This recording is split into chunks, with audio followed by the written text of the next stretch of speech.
Hi, it's Red-Headed Riding Hood here, Red for short. I'm going to read you William Barclay's Daily Celebration.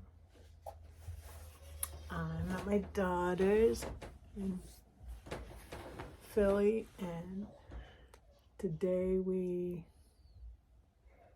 stayed in because it was rainy, but we had fun.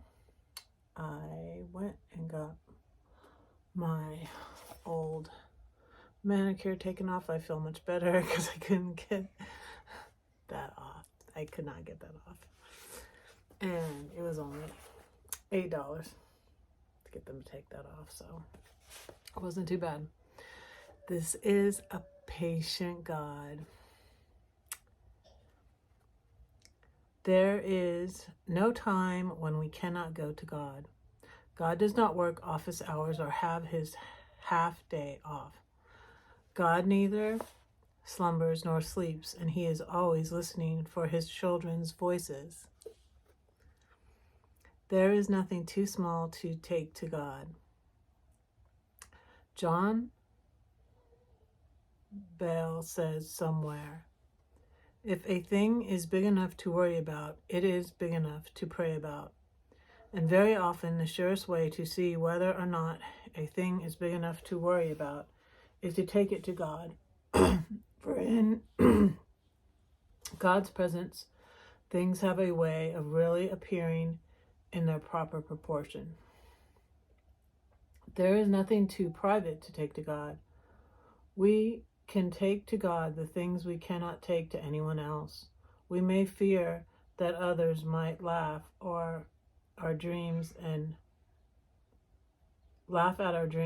mock at our failures and misunderstand the secret of our thoughts. But God sees the inmost thoughts of a man. He knows them, and with him we can share the things which we cannot share with anyone else.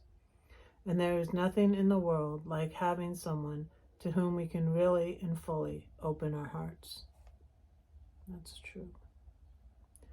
There is nothing too shameful to take to God.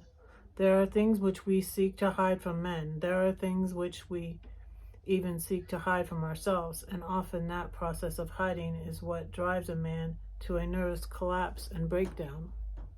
It's true. But we can tell God the worst, and we can tell him the best.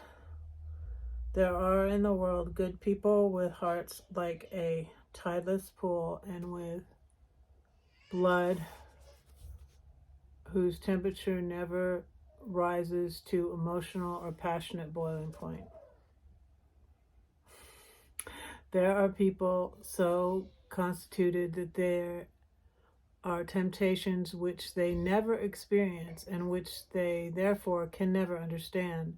But the great fact about God is that he knows the human situation, because in Jesus Christ he fully entered into it, and therefore he can understand. Of all the things about God, maybe his patience is the greatest thing. He loves each one of us, as Augustine said, as if there was only one of us to love. You're God's favorite. That's what Joyce Meyer says. I love that. And love is the secret of patience, both human and divine. That's good. Don't say that no one cares for you, because I do, and God does too. Don't forget to pray for Red, because Red is praying for you. Bye. I'm gonna go play with my granddaughters. See you tomorrow.